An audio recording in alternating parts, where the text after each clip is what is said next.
Hi, I'm Carly Walton with Music Teacher's Helper. I'm a Berklee College of Music graduate and online music instructor. In this video, we're going to talk about teaching music online and the benefits for you as a teacher, for your students, and your students' parents. I've been teaching online for 5 years, and there are so many things I've learned over that time, which we'll be talking about throughout this course. We'll talk about why teaching online is an amazing opportunity for you. I'll share with you tools that I use for teaching online. We'll talk about teaching methods, and I'll include business tips that will help your studio run smoothly. As teachers, there are a lot of different ways that we create an income for ourselves.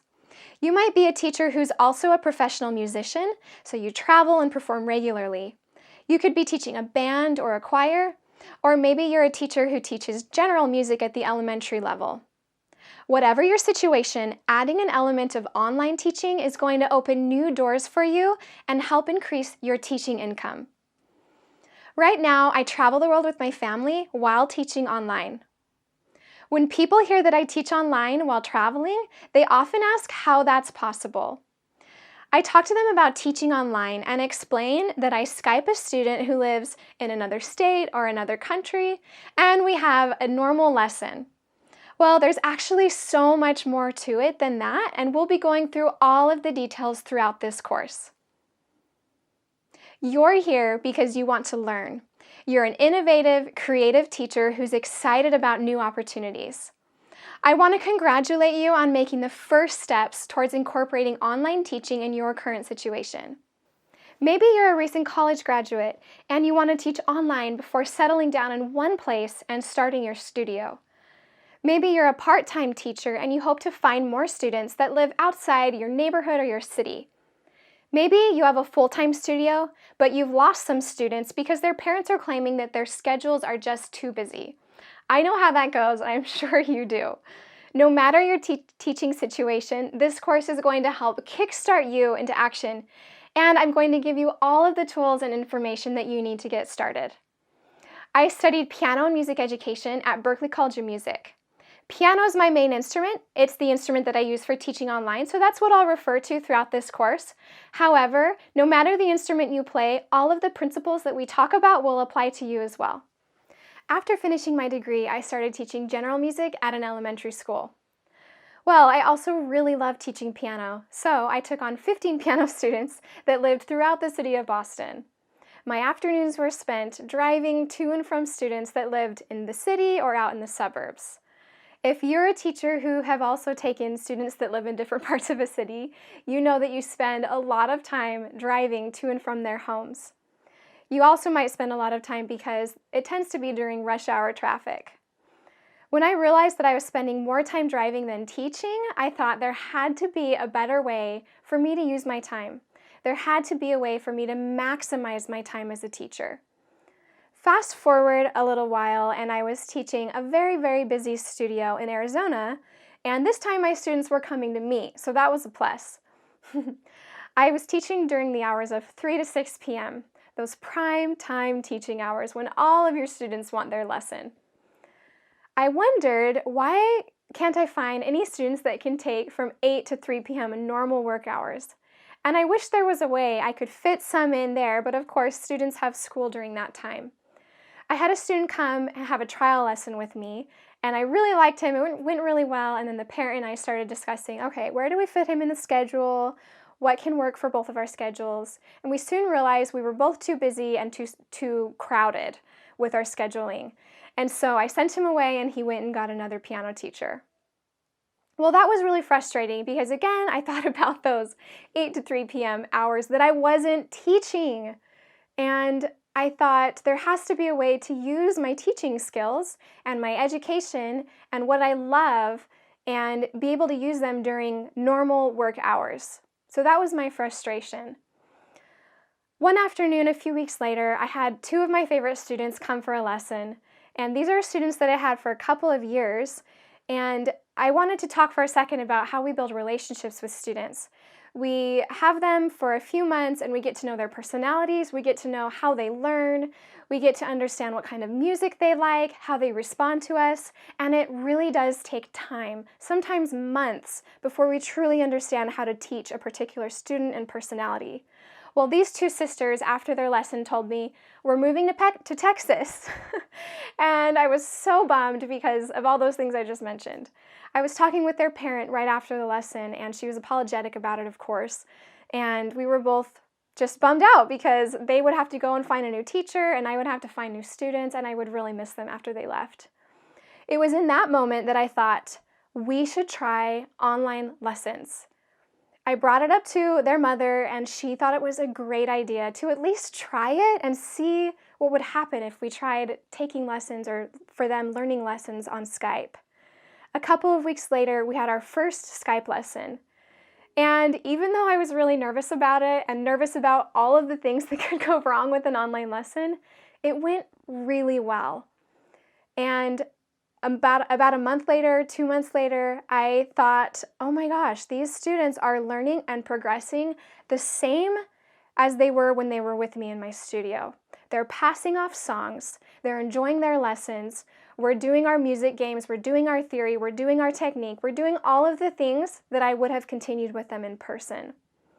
And to me, that was amazing. And another plus was I was teaching them during the hours, I was teaching them from 1:30 to 2:30, which was during those hours I wasn't teaching before. So it opened up a spot in my later afternoon hours.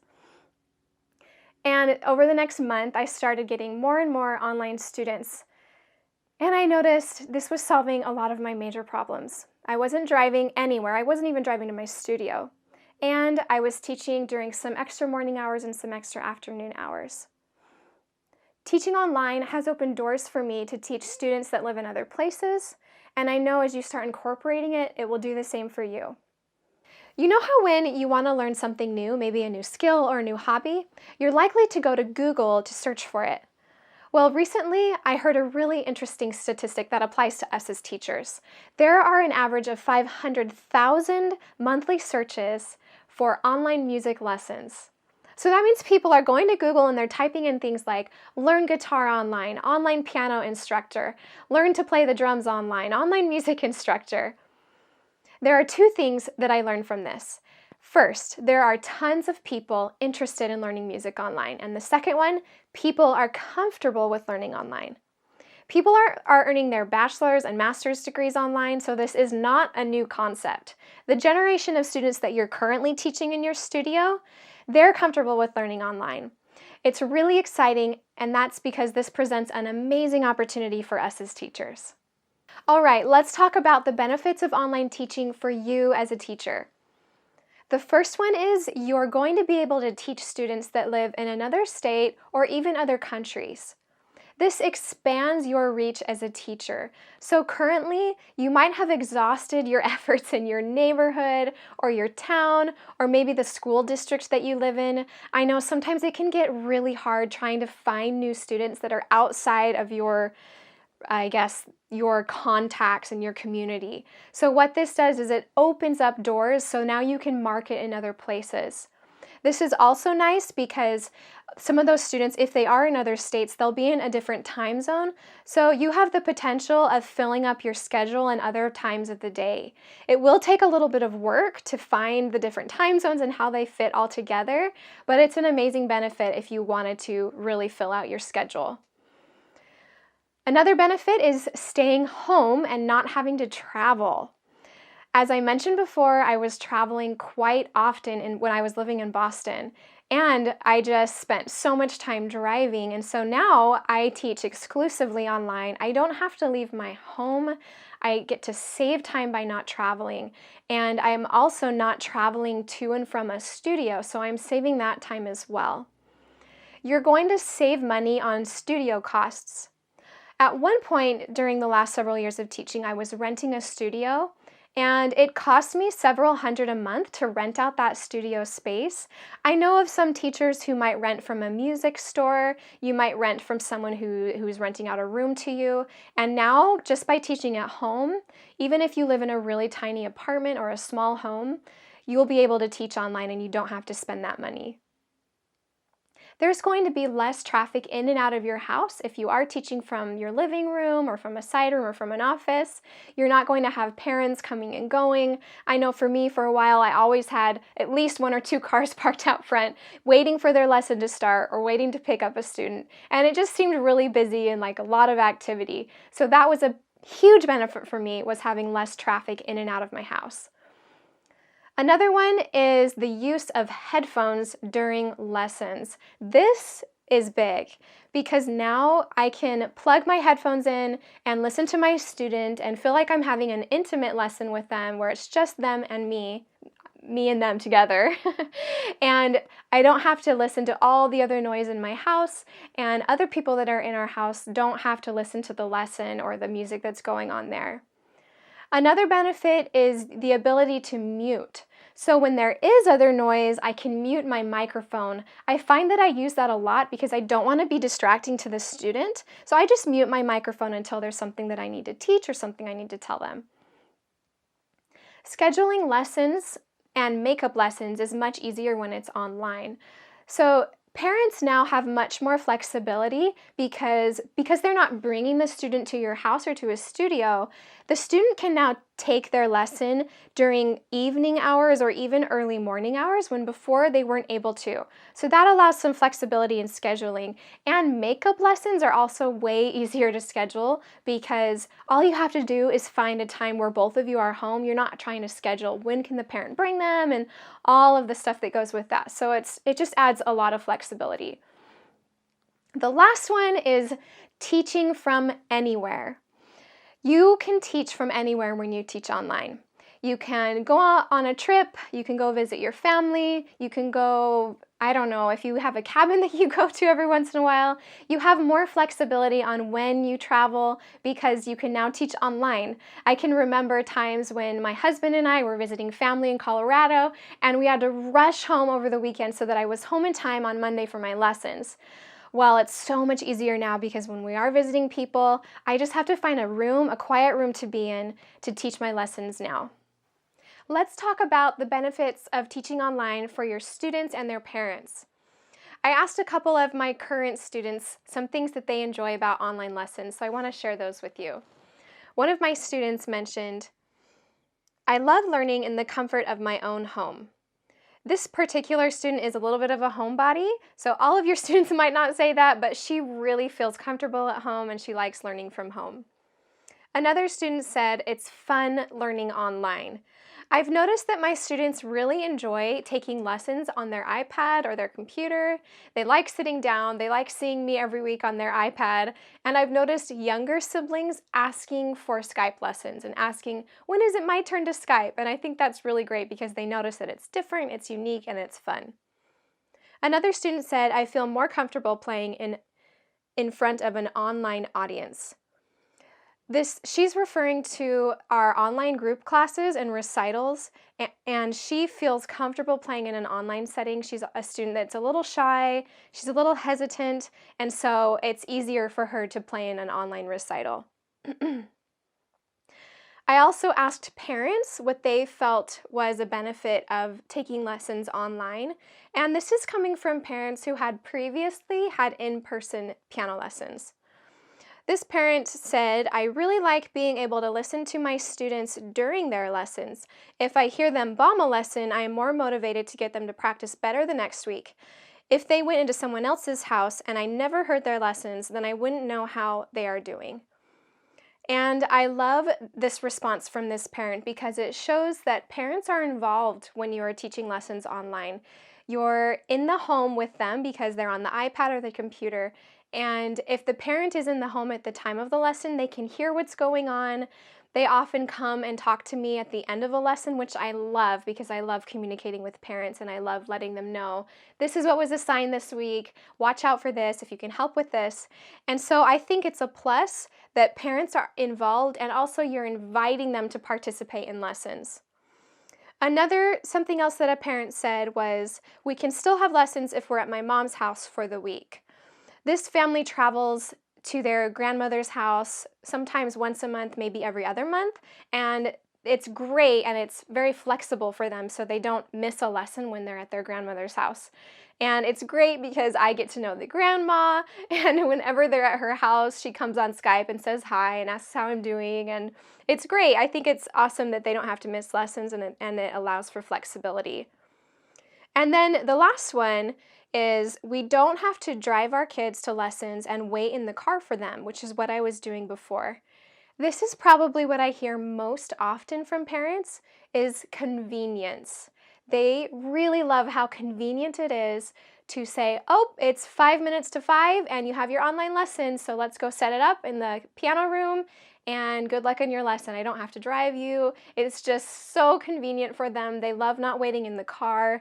And that's probably the number one thing you'll hear from parents who have kids that take lessons online. There are a few challenges that are unique to teaching music lessons online. The first challenge is people are unfamiliar with online lessons.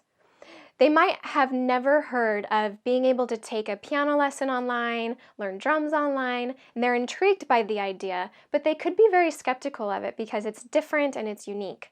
You as a teacher can come to them very confidently and tell them that it works, that you enjoy it, and that it's a great option for students. I've noticed that the more confident I am as a teacher, the more likely the parent is to try and to see how it goes. Another challenge, and probably one of the biggest ones, is not being there in person.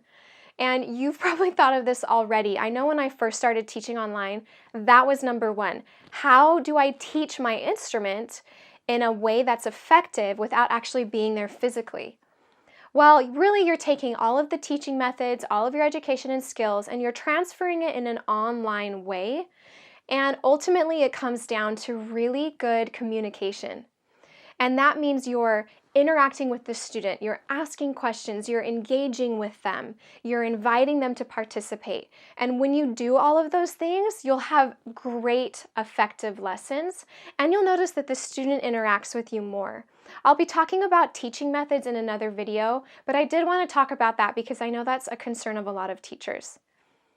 Another challenge is having a good internet connection. Having a good internet connection is key to making sure your lessons run smoothly. Now, this can be solved beforehand by making sure that the student you're teaching has a strong connection. However, even when you have a strong connection, there are times when your signal may be low or cut out completely. I use my cellular data, otherwise known as 4G or LTE. When this happens, sometimes I tether it to my computer, or I just pop up Skype on my phone and I can finish my lesson that way. With my cell phone plan, that costs about 90 cents for a 30-minute lesson, but you'll have to look into that more for your cell phone plan. And the last challenge is performance opportunities for the students. This was another big concerns of mine when I was thinking of bringing all of my students online. I love recitals. I love preparing them for Christmas concerts and all of those things. I think it's fun for them. It's good to give them opportunities to perform. Well, the good news is they are still going to have so many opportunities. You can do online recitals. You can do online group classes. I'll talk about both of those in greater detail in another video. They can also make YouTube recordings. I invite my students to perform for church groups, for school groups. There are so many ways to help your students get out there and share their musical talent.